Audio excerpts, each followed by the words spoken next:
Hello friends, welcome back to my channel Undoubt Business, जहां आपके हर doubts clear किए जाते हैं।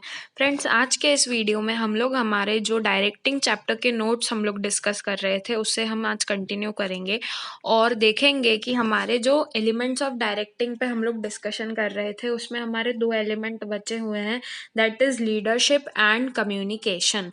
तो हम देखते हैं कि ये लीडरशिप क्या होता है और उस नेक्स्ट एलिमेंट देखेंगे कि कम्युनिकेशन क्या होता है। कम्युनिकेशन में भी हमारा थोड़ा सा पार्ट रिमेनिंग है जो कि हम उसके इस अगले वाले वीडियो में डिस्कस करेंगे। ठीक है दोस्तों, तो यहाँ पर हम देखते हैं कि लीडरशिप आखिर होता क्या है। We are going to see what is leadership. We are going to see what is leadership. एक सेकेंड गाइस, देखो यहाँ पे आ गया है, इसको मैं इधर घसका देती हूँ। ठीक है, तो हम देखते हैं कि लीडरशिप आखिर होता क्या है। सबसे पहले एक इंट्रो लेते हैं। तो लीडरशिप की हमने जो प्रोसेस डिस्कस की थी, ठीक है, ये हमारी डेफिनेशन है लीडरशिप की। इसमें हम क्या करते हैं लीडरशिप की,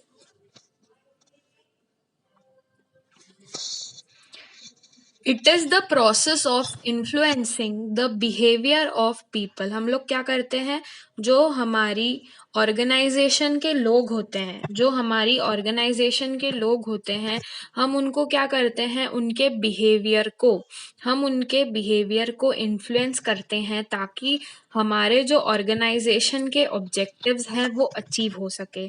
देखो, मैं जो भी पॉइंट बोलती हूँ या जो भी कीवर्ड्स बोलती हूँ किसी भी चैप्टर से रिलेटेड, कोई भी कंसेप्ट से रिलेटेड, तो प्लीज़ आप उस पर ध्यान दीजिएगा, क्योंकि जब आप इसकी केस स्टडीज सॉल्व करोगे तो that would be very important for you, कि आपको क्लिक होना चाहिए at that point of time कि कौन सा वर्ड कौन से कंसेप्ट से रिलेट होता है। ठीक है, तो यहाँ पर क्या है, लीडरशिप का की पॉइंट ये है कि यहाँ पर हम लोग जो पीपल का बिहेवियर होता है उसको इन्फ्लुएंस करने की कोशिश करते हैं, उसको हम चेंज करने की कोशिश करते हैं, उसको हम चेंज करने की कोशिश करते हैं ताकि हमारे जो ऑर्गेनाइजेशन के ऑब्जेक्टिव्स हैं वो अचीव हो सके। नेक्स्ट है, यहाँ पे हमने बात की थी फीचर्स ऑफ लीडरशिप की। हमने यहाँ पे बात की थी फीचर्स ऑफ लीडरशिप की। देखो, ये लीडरशिप जो है ये एक पर्सनल क्वालिटी होती है किसी भी पर्सन की, कि वो किस तरह से दूसरे लोगों को इन्फ्लुएंस कर सकता है, कितना लोगों को अफेक्ट कर सकता है, कितना लोगों के लिए इंस्पिरेशन बन सकता है, कितना लोगों को वो लीड कितनी अच्छी तरह से कर सकता है।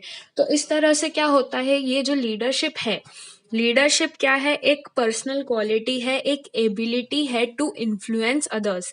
ये फर्स्ट पॉइंट आ जाता है। नेक्स्ट पॉइंट हमने बात की थी कि meant to bring change in the behaviour of others. जैसे कि हमने यहाँ पर अभी डेफिनेशन में पढ़ा कि लीडरशिप क्या होता है। लीडरशिप में हम क्या करते हैं, लीडरशिप में हम लोगों के बिहेवियर को इन्फ्लुएंस करके उसको चेंज करने की कोशिश करते हैं। हम लोगों के बिहेवियर को क्यों इन्फ्लुएंस करते हैं, ताकि हम लोगों के बिहेवियर को चेंज कर सकें। तो यहाँ पर लीडरशिप का एक फीचर ये हो जाता है कि हम लोग इसे करते क्यों हैं, why this concept leadership is there, क्योंकि हमें क्या करना है, लोगों के बिहेवियर में चेंज लाना है। और वो चेंज कैसा होना चाहिए, एक पॉजिटिव चेंज होना चाहिए, ताकि जो ऑर्गेनाइजेशन के गोल्स हैं वो अचीव हो सके। नेक्स्ट पॉइंट हमने बात की है कि practice to achieve the common goals of the organisation. Leadership क्यों की जाती है, या डायरेक्टिंग के सारे एलिमेंट्स या मैनेजमेंट के सारे फंक्शंस क्यों किए जाते हैं। बेसिक रीजन, अल्टीमेट रीजन यही है कि जो हमारा कॉमन गोल है ऑर्गेनाइजेशन का, जो ऑर्गेनाइजेशन का एक गोल है, टारगेट है, ऑब्जेक्टिव है, उसको अचीव करने के लिए ही सारे फंक्शंस ऑफ मैनेजमेंट किए जाते हैं। तो लीडरशिप का भी सेम ही मोटिव रहेगा कि हमें जो हमारे गोल्स हैं ऑर्गेनाइजेशन के उसे अचीव करने के लिए लीडरशिप की ज़रूरत पड़ेगी। नेक्स्ट हमने फीचर में बात की थी कि it helps to make social relationship of leader and follower. देखो, लीडरशिप में क्या होता है, जो एक सुपीरियर होता है और एक सबऑर्डिनेट होता है, उसमें किस तरह का सोशल रिलेशन बनता है, एक लीडर और फॉलोअर का। लीडर कौन होता है, जो सुपीरियर होगा वो लीडर होगा, जो सबऑर्डिनेट है वो फॉलोअर होगा। लीडर जो भी इंस्ट्रक्शंस एंड कमांड्स देंगे that would be followed by the follower. तो यहाँ पर लीडरशिप में एक सोशल रिलेशन बन जाता है of a leader and follower between the superior and the subordinate. Next क्या है, लीडरशिप जो है एक कंटिन्यूअस प्रोसेस है।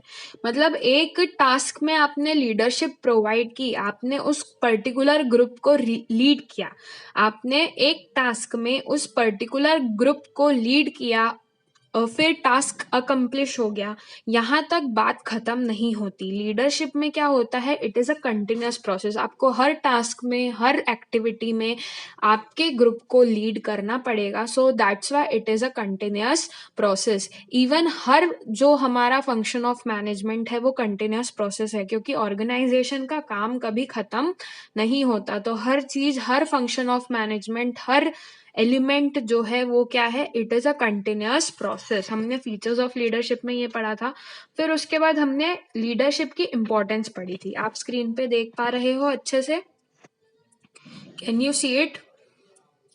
हमने पढ़ा था इम्पोर्टेंस ऑफ लीडरशिप के बारे में, कि सेम थिंग इज देयर, कि it influences the behaviour of others, ठीक है, प्रोवाइड्स कॉन्फिडेंस। ये कैसे होता है, अगर आप एक अच्छी लीडरशिप प्रोवाइड करते हो, इसका मतलब क्या करते हो, आप दूसरों को मोटिवेट करते हो कि आप ये काम कर सकते हो। तो एक पर्टिकुलर पर्सन जो आपका फॉलोअर है वो अंदर ही अंदर कॉन्फिडेंट फील करता है। तो इट प्रोवाइड्स कॉन्फिडेंस, कि मतलब वो हर काम कर सकता है, उसके अंदर एक कॉन्फिडेंस आ जाता है कि वो हर काम कर सकता है। Next is introduces changes. अगर पर्टिकुलर कोई आपको चेंज इंट्रोड्यूस करना है इन द ऑर्गेनाइजेशन, तो इस लीडर फॉलोअर के रिलेशनशिप में, इस लीडरशिप के कारण क्या आप क्या कर सकते हो, ये जो चेंजेस आप इंट्रोड्यूस कराना चाह रहे हो वो आप इजीली कर सकते हो। क्योंकि उस टाइम पे क्या होगा, जो आपके फॉलोअर्स होंगे वो आपको रेजिस्ट नहीं करेंगे। So it is easier to introduce the changes या implement the changes because of leadership. Leadership की वजह से आप चेंजेस इंट्रोड्यूस कर सकते हो। Next, handles conflicts. एक लीडर और फॉलोअर में क्या होता है, अगर कोई झगड़ा हो जाता है बिटवीन द फॉलोअर्स, तो लीडर उसको बहुत ही अच्छी तरह से हैंडल करेगा और आपके जो कॉन्फ्लिक्ट्स हैं, आपके बीच के जो कॉन्फ्लिक्ट्स हैं वो बहुत अच्छी तरह से सॉल्व भी कर देगा। सो फॉर दिस रीजन कि it handles the conflicts, leadership इसीलिए इम्पॉर्टेंट हो जाती है। क्योंकि अगर कोई भी डिस्प्यूट हो गया या कॉन्फ्लिक्ट हो गया, तो आपका ऑर्गेनाइजेशन का जो परफॉर्मेंस है वो खराब हो सकता है। तो इसीलिए लीडरशिप इम्पॉर्टेंट होती है, ताकि हमारे जो डिस्प्यूट्स हैं, हमारे जो कॉन्फ्लिक्ट्स हैं वो इजीली हैंडल हो सके।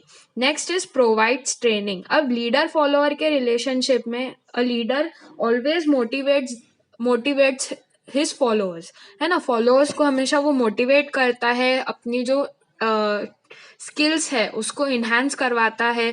तो इट प्रोवाइड्स ट्रेनिंग। किस तरह से training, motivational training, job related training. तो लीडरशिप इसीलिए इम्पोर्टेंट होता है ताकि वो अपने एम्प्लॉय को एक अच्छी ट्रेनिंग प्रोवाइड करा सके। ठीक है।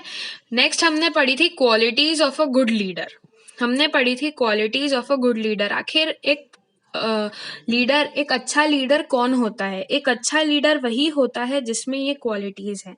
उसके फिजिकल फीचर्स अच्छे हैं, मतलब कि वो एक सेल्फ कॉन्फिडेंट बंदा है, ठीक है, अच्छा, उसके जो फिजिकल फीचर्स हैं, उसका अपीयरेंस अच्छा है, एकदम फॉर्मल लुक में आता है वो, ठीक है, उसका जो फिजिकल स्ट्रेंथ है वो अच्छी है, वो कभी भी ऐसे बीमार नहीं पड़ता है, ठीक है। तो उसमें ये फिजिकल फीचर्स में आ जाते हैं। फिर उसका नॉलेज, उसका जो लेवल ऑफ नॉलेज होना चाहिए वो ऐसा होना चाहिए ताकि वो जो फॉलोअर है उसको लगे कि हाँ, इस बंदे में बहुत नॉलेज है, तो हमें इसकी बात सुननी चाहिए। नहीं तो फॉलोअर भी क्यों उसे फॉलो करेगा जब उसके पास उतना नॉलेज ही नहीं है कि वो दूसरों को लीड कर सके।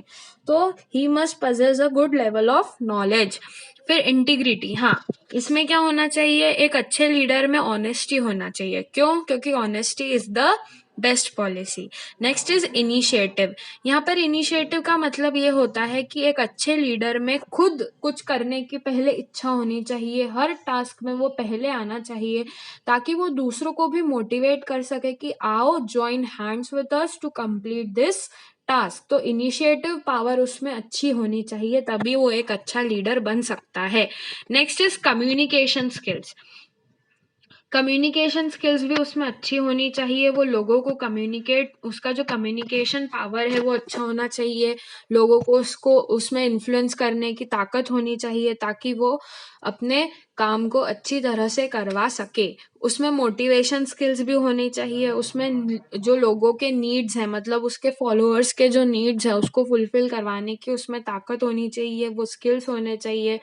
उसमें खुद में भी सेल्फ कॉन्फिडेंस होना चाहिए। देखो हमने यहाँ पे इम्पोर्टेंस में पढ़ा था ना कि वो दूसरों को कॉन्फिडेंस प्रोवाइड करता है, तो उसमें खुद में भी एक सेल्फ कॉन्फिडेंस होना चाहिए ताकि वो दूसरों को भी कॉन्फिडेंस प्रोवाइड करा सके, खुद दूसरों को कॉन्फिडेंट बना सके। एक डिसिसिवनेस होनी चाहिए, मतलब डिसीजन मेकिंग पावर। एक अच्छा डिसीजन लेने के लिए एक अच्छा लीडर होना जरूरी है, तो उसमें जो उसकी डिसिसिवनेस है, उसकी डिसीजन मेकिंग पावर है, वो कैसी होनी चाहिए? अच्छी होनी चाहिए।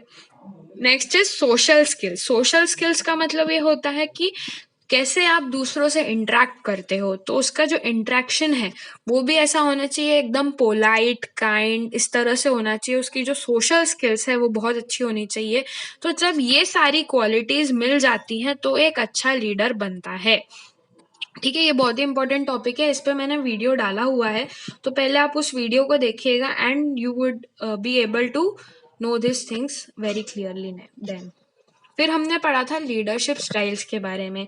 देखो 3 तरह की लीडरशिप स्टाइल्स होती है। एक होती है ऑटोक्रेटिक लीडरशिप स्टाइल, इसको हम कहते हैं अथॉरिटेरियन स्टाइल भी, क्योंकि इसमें क्या होता है, जो अथॉरिटी होती है, ये जितनी भी स्टाइल्स है ना, ये on the basis of authority है। ठीक है, तो इसमें जो अथॉरिटी होती है वो एक लीडर के पास होती है, जितनी भी अथॉरिटी है वो उस लीडर के पास ही रहेगी। So he is a leader. Autocratic leadership style में जो लीडर होता है वो एक ऐसा लीडर होता है who exercises full control over his subordinate. सारा कंट्रोल, सारा कंट्रोल, सारा कंट्रोल किसके पास होता है? सबऑर्डिनेट्स का सारा कंट्रोल उस लीडर के पास होता है जो authoritarian style of leadership follow कर रहा है या autocratic style of leadership follow कर रहा है। He does not give autonomy to the employees. यहाँ पर एम्प्लॉयज को कोई फ्रीडम नहीं होता कि वो अपने डिसीजंस खुद ले सके, अपनी एक्टिविटीज खुद कर सके। जो भी कम्युनिकेशन होना है, जो भी एक्टिविटीज होनी है, वो किसके थ्रू होगी? उस लीडर के थ्रू ही होगी। अब जैसे यहाँ पर आप एक इमेज देख पा रहे होंगे, इसमें जो ये एरो के ऊपर बंदा खड़ा है वो उनको कह रहा है कि आप उस डायरेक्शन में जाओ, तो सारे जो एरो जा रहा है वो किस डायरेक्शन में जा रहा है? जिस तरफ वो पॉइंट आउट कर रहा है। तो यहाँ पे एक ऐसा लीडर है जो कि जिस डायरेक्शन में बोल रहा है काम करने के लिए, सारे एम्प्लॉयज उसी डायरेक्शन में काम करेंगे। यहाँ पर एम्प्लॉय को कोई फ्रीडम नहीं होती कि वो अपने आप से कुछ कर सके।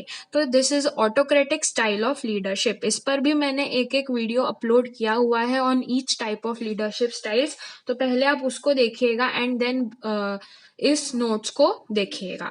ठीक है, नेक्स्ट जो स्टाइल ऑफ लीडरशिप है वो है डेमोक्रेटिक स्टाइल।